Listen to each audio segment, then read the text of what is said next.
This is the Haulin Assets podcast, where we show you how to start and run your own trucking company. Ever wanted to go out on your own? Follow Chris as he goes through the highs and lows of running on his own authority.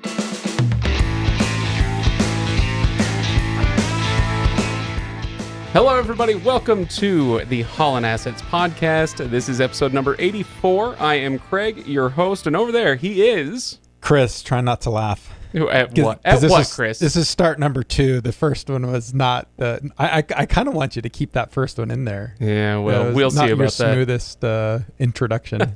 We'll see about that. But today, before we maybe put that on the end of the episode, I don't know. It is, like I said, episode number 84. We're talking about July financials, 2021 July financials.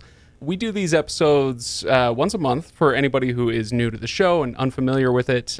We go over the specific numbers that month, how many miles the company ran, how much you made, any interesting pullouts from the profit and loss statement that we want to talk about.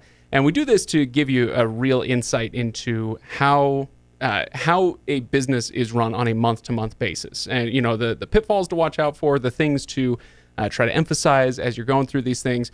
So, Chris, is that a pretty fair summary of what we're doing here? That's a good assessment. All right. All right. So, as people are listening to this, I would encourage them to go to HaulinAssetsLLC.com, where you can check out the full show notes, including the actual profit and loss statement that we'll be referencing today.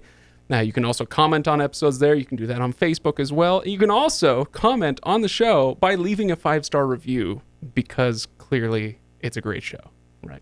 Absolutely. So we're not biased at all. No, absolutely. It's a great show. Yeah, no, I'm perfectly objective opinion in all things. Okay, so Chris, before we get started on the actual numbers, anything you want to update us on from this week or the last couple weeks? Well, I was watching, or actually my dad had sent me a text message or an email a week or so ago, and in the subject line he put "best motivational speech ever," and so I click on the link and look at it. And it was a commencement address from a Navy SEAL named Admiral McRaven. If you've never seen it, I highly encourage to go watch it. It's like 16 minutes long, well worth the 16 minutes that it takes to show it. Can we just point out that Admiral McRaven has to be that's a fake name from a book. It's like a thriller, military thriller, with Admiral McRaven. Yeah, that's a good name, isn't it? That's a really good name for an admiral. So, what was it about the address? He just kind of talks about 10 lessons that he learned, mostly from his Navy SEAL training, that BUD school. I can't remember if it's BUD school, Basic Underwater Diving School, I think is what it's called. But that initial where they weed everybody out and find the people that are worthy to train as Navy SEALs, and so he takes 10 lessons that he's kind of learned through that people can use to kind of change the world and make a difference and do things. And I think a lot of them are really, really applicable to the business world. And again, I highly encourage anybody to go watch it. I'll put the link to the YouTube video in the show notes. But if you just Google Admiral McRaven, I mean, it's out there. Yeah. It's really popular video. It's really easy to find, but highly recommended. Well worth your time to watch it. So why do you bring it up? What is it that he said in there that specifically you wanted to bring up? There's a couple of the things that he talked a little bit about. 2 of the 10 points that I kind of want to just mention here real briefly. One of them is he talks about the best boat crew. So in SEAL school, you're divided into boat crews. I think they're like 6 or 7 man crews. And those are the kind of the people that you go through this most intimately with.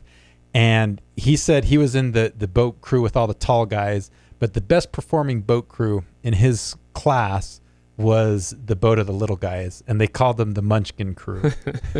The lollipop kids, maybe? The lollipop kids, something like that. But he said those guys just outshone everybody. And his lesson from that was you don't judge a book by the cover. You respect everybody is what he calls that lesson. Respect everybody. But there's a couple other things that I think are really important there. I had the same thing happen when I went through the Sapper Leader course through the military. Also a tough, physically demanding school, not nearly as tough as SEAL school, but kind of in that realm. And same thing, like the big bulky guys that are muscle bound, and what you think of when you see somebody in the military, you're like, that guy's he's a badass in the military. Right. But you know what? In reality, those were oftentimes the guys that were the first to quit, because I think, as I've thought about this over the years, I think a lot of it has to do with, for the most part, a lot of them have gotten things pretty easy in life. They haven't had to suffer to make things happen or to get what they want. And the smaller guys are a little more scrappier and whatnot, that they know how to, push through adversity and whatnot to kind of get where they're at. And that's really, a lot of what I see people when they succeed in business, it's because of that. It's because they are willing to just kind of, push through and, even though they haven't necessarily been blessed with the greatest gifts in life, they've been blessed with that gift of perseverance, and they overcome, and they don't give up. They may not, like me, may not be the sharpest, smartest guys in the whole class. Well, I wasn't going to say it. But. They can push through it, and there's a lot to be said about that. I think that's one of the best characteristics of an entrepreneur, of a business owner, is somebody that can kind of push through. And you mentioned one other thing and from the speech, right? Yeah, there's one other that I really want to talk about, and it's kind of the same thing along the same lines. He kind of goes into this story about sometimes just life is not fair. It doesn't matter how hard you prepare or how well you perform. Sometimes, as he refers to it, you just end up as a sugar cookie. And the sugar what does that even mean? It's really, well, I kind of want to keep people on the edge of what a sugar cookie is. Go watch the video and he'll explain what a sugar cookie is, and it's not pleasant. Oh, it's not? No, it's not. Because they're delicious. Oh, they are delicious, but this is not one sugar cookie you want nothing to do with. Okay. So duly noted. Go watch his commencement speech, and you'll learn what a sugar cookie is. But the sentence that he uses kind of to describe this lesson is, life is not always fair. Keep moving forward. And sometimes you just get the raw end of the stick, right? Sometimes things don't work out the way you want. No matter how hard you try or how hard you prepare, we're all Boy Scouts, right? We be prepared. In this room, sure. Yeah, it's important. But sometimes, no matter what you do, no matter how well you prepare, you're going to run into a tough situation. And you know what? You just keep moving forward. We're going to have an impact tip at the end of this episode, but I feel like we just got a couple here. So yeah, very there's nice. a couple good little nuggets. So, Chris, should we talk about our main topic, the numbers from July? Let's do. Okay, so speaking of keeping people on the edge of their seats, you've done this effectively to me, so what are we looking at this month? How many miles did we run as a company? As a company, we ran 33,293 miles. On how many trucks? That's 3 trucks. Well, we had the 4th one start this month, or in July, but I think he started like the 30th or 31st. So okay. So no actual revenue from the truck. The 4th truck got going right at the end of the month. Okay, well, that's good to know, because getting a truck up and running is always it's a task. It's a chore, right? And so there's a lot that goes into that. So I'm curious to ask you about that. So 500 to maybe 1,000 miles of that 33,000 might be from truck number 4. Okay, so the others averaged, it sounds like, about 10 to 11,000 a piece, which is on track. It's on par. Yeah. There was, and we'll talk a little bit more about this. I mean, we might as well talk about it now. The numbers are a little bit lower than they would have been normally. Larry, he took one of those really cool vacations that you really only take every few years, like you just got back from. Mm-hmm, yep. Took a little bit more time off than normal, and that all happened in July, so that obviously affected the numbers a little bit. Okay. But good for Larry. I mean, that's the kind of thing you need to do that. Oh, absolutely. It's good to unplug. It's good to get away, kind of recharge the batteries, come back a little bit more motivated. And I think especially as business owners, it's something that we, in trucking, it's hard to completely unplug, but unplug as much as you can and get out and do something like that. I find when I go on vacation, I don't know if the same thing kind of happens to you, but you go on vacation, you do something fun that you don't normally get to do. And I'm like, man, I could stand to do a little bit more of that. And it kind of motivates you, I'm going to do better when I get back at work. And make a little bit more money or set myself up for, a little bit better life later on down the road because I want to do that. And vacations do that for me. Yeah. Is it possible as a trucking company owner, or, let's say you're a single unit owner operator, is it possible to run harder, just for a little while coming up on a vacation, or is that something you've got to plan for a year going into it? The reason I ask is because like you said, I went on a long vacation. I took about 2 weeks off, but in order to do that, for about the week before I left, I just about killed myself putting in, I don't know how many hours a day, at least 14 hours a day.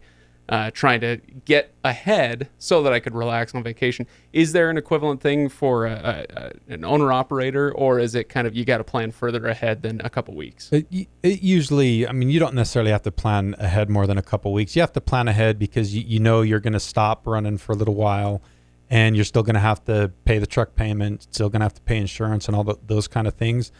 But you kind of build a certain amount of rest periods anyway, right? You can only, when I was driving full time, I was usually on the road for 20 to 25 days a month. Right. And so part of you try to, you may run a little bit harder leading up to it, take your, 5-10 days of vacation or whatever you're going to do, and then run really hard right after it. And so you can do it in a manner that you really don't, you may take a few more days off in a month than you would otherwise, but you don't have to necessarily take the whole thing off. So a little bit of planning will help. And you can do that to a certain extent. Yeah.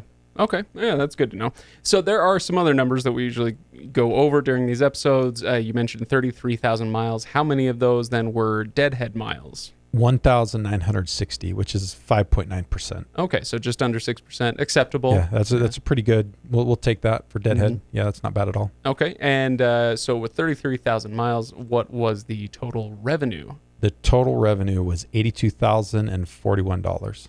All right, well that's a very impressive sounding number. But as we know, when you're running this many trucks, it doesn't necessarily translate to profit. But we'll get there in just a second. What does that put the rate per mile at? It put it at $2.46 a mile. So Okay, that's a pretty good rate per mile. Yeah. The total revenue, not too bad. It wasn't as good as it was last month, but still, for 3 trucks, 82,000 isn't too terribly bad. Okay, so let's see, 246 rate per mile, and so what kind of profit profit or loss are we looking at for this episode? Well, based off of the numbers, you'd think we would have had a profit. Right. We didn't. No? We took a little bit of a hit in July. $3,933.94. So just shy of 4,000. Yep. Okay, and now the month before was a pretty good profit month. Was our best month by far. Yeah, there's quite a lot of profit. I'm trying to remember. I think it was like 26,000, I want to say. North of 20. Yeah, somewhere. It was really good. So this one stings a little, I'm sure. But does. now that I think about it, like I was saying, brand new truck on the road, there's probably a lot that went into that, right? Yep, there's some good reasons for that loss. It's one of those things. It was a loss, but I'm not really worried about it because there's a really good explanation for the loss. And so let's go through some of those things. One of them, like you mentioned, was we added a new truck, right? We got a new truck on the road. And so what ended up happening is Mike took over truck number 4, the brand new truck, and he actually started driving that one around the middle of the month. Okay. But then truck number 1, between transitioning out of Mike, getting the new person in it, kind of getting it cleaned up, ready to go. Truck number 1 didn't go back out on the road until the very end of the month. So there's a lot of expenses when you put a new truck on the road. We paid. There were some bank fees associated with the loan. There were a bunch of supplies that went into it. Logos for the truck and the trailer, insurance on the 4th truck for a good chunk of the month. Even though we didn't have 4 runnings and then we paid all the permits, interest on the truck and trailer loans. So all of that added up to somewhere around $5,000 or $6,000 just on that. Just to get that stuff done for that single truck. And then, of course, obviously there's other stuff with the other trucks as well. The regular monthly maintenance and repairs and whatnot, right? Probably a little of that. There was some of that. The repairs, other than one repair, we did have one big repair, and that's a big chunk of it too. It was about $7,500 for a new turbo in truck number one. Oh, yeah, That's part of the reason truck number one didn't get going until the end of the month, is because we had to put a new turbo in it. And so that obviously affected it quite a bit. Their total repairs with that and a few other things and some of the maintenance. We had some maintenance stuff going on. I think it was about $11,000 or $12,000. Okay. But that includes that turbo. The turbo was the big part of it. Then on top of that, it doesn't end. The government had to get its money. Every year you pay the heavy vehicle use tax for every truck that's registered over 55,000 pounds, and ours that are registered at 80, it's $550. Right. It's actually not the old HVUT. Yeah, yeah. There you go. The HVUT. Yeah. So that was $2,200 for all four trucks. Yeah, and it's not technically due till August, but I had to pay it anyway for truck number 4, as getting it registered and the permits and everything. So I just paid for all of them while I was doing it. Yeah. So all that, you add all that together, and it's a lot of money going out the door, and that's a big chunk of why we had the loss. So yeah, and with that context, actually $4,000 down for the month, not that bad. It wasn't that bad, considering getting the new truck up and running and all that.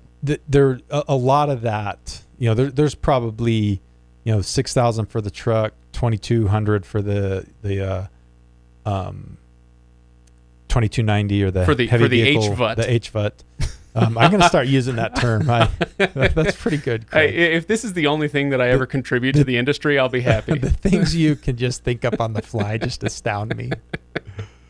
So that and the turbo, I mean, you've got a good $15,000 swing plus right there. So yeah, not bad. Not bad. And could have been worse. And with the new truck on the road and the rates still looking good and heading into the fall and winter season, or I should say just late summer, fall season, holidays and all that, like things are looking potentially pretty good. They're pretty right? good, yeah. And I think this month's going to be a really good month for us. I'm pretty sure August is so far August is looking really good, and we're pretty close to the end of the month. Creeping up on the end, yeah, absolutely.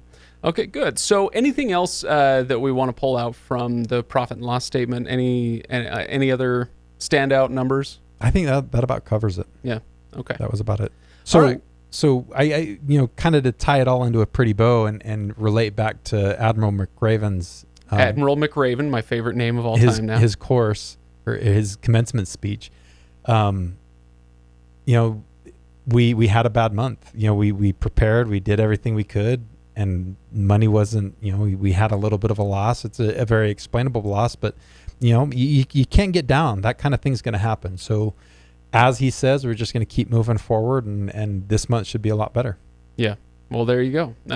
All right. So with the numbers now under our belt, Chris, let's do an impact tip. What do you got for me this week? Don't spend it all in one place. And this kind of comes back from the last P&L we did. Obviously, we had a loss this month, but the month before, so in June, we had a really good month. Great month. We were talking about. And it gets really tempting when you see those kind of numbers and that kind of profit to just go, you know what, I'm going to go blow it somewhere. I'm going to go buy that big pickup truck, or I'm going to go on that big fancy vacation to the African safari or something, Sure. Yeah. Whatever your jam is. Don't do that. So don't spend it all in place. And this all in one place. This is something that you've talked about a lot in the past. We're bringing it back as an impact tip. Basically, the idea being you don't know what's going to happen, right? Yeah. And so while this month may be a profitable month, hey, I made $26,000 for the company. Next month you might lose $4,000. Yeah. And so if you spent $26,000, you're up a creek. You're in trouble. Right. Yeah. Yeah. And so it's one of my goals in life at this point, I think, to try to figure out how many different ways I can say the same thing. And so I think this is going to be a recurring theme in the impact tip is how many different ways can Chris say save your money. Save your money. Be careful with your money. And I do want okay, so first of all, that's hilarious because, this does come up a lot. I kind of want a t-shirt with your face and save your money on it. So we need a merch store, Yeah, Chris. that'd sell really well. We need a Haulin Assets merch store. Yeah. No, but oh shoot, what was I going to say? The image of you on a t-shirt really just wiped my brain You're done clean for the rest of the day, aren't you? Exactly. What was I going to say? Oh well, who cares, Chris? Save your money. What else you got on that? Just save it for that rainy day, like you're talking about. Especially if you're in growth mode and you're trying to grow your business. Mm-hmm. I mean, you've got to be super conservative with the extra money that you take out of the business for other things. So if you're in growth mode, especially, and you have a good month like that, don't take it out. If you're kind of in a I'm happy with where I'm at. I want to kind of stay where I'm at, and I've got a decent amount of money saved. Take a decent chunk out of it. Yeah. Then you can do that. Well, I was just going to say, that's actually the thing that I forgot that I was going to mention is that, this is something that we harp on quite a lot. Save your money. Don't be stupid with your profits. But ultimately, the profits are there for you as the business owner. So while you want to be careful with them, the reason you are trying to make the profits in the first place is to eventually, at some point, use them. Yep. So you joke about the pickup truck all the time, but hey, if you had a solid year where you were saving up a bunch of money and now you've got an extra $60K in the bank and you're ready to go spend it on a pickup truck, spend it. as long as it's not going to harm the business long term, as long as you've got that in the bank and, it's there to be used eventually, right? Is that fair? Absolutely. And it's just kind of a fine line you've got to walk, right? I see far too many people take money out before they should, and that's what gets them in trouble. But there's nothing wrong with taking out, and even big chunks of money, as long as you've kind of got that good foundation laid and everything ready to go, and a nest egg for the rainy day. If you've got that, then, take everything above that out. That's fine. Nothing wrong with it. And in fact, in that kind of a situation, I encourage you to do it. I just wouldn't do it on a monthly basis. I think we've talked a little bit about this in the past. I kind of look at our businesses on a quarterly basis.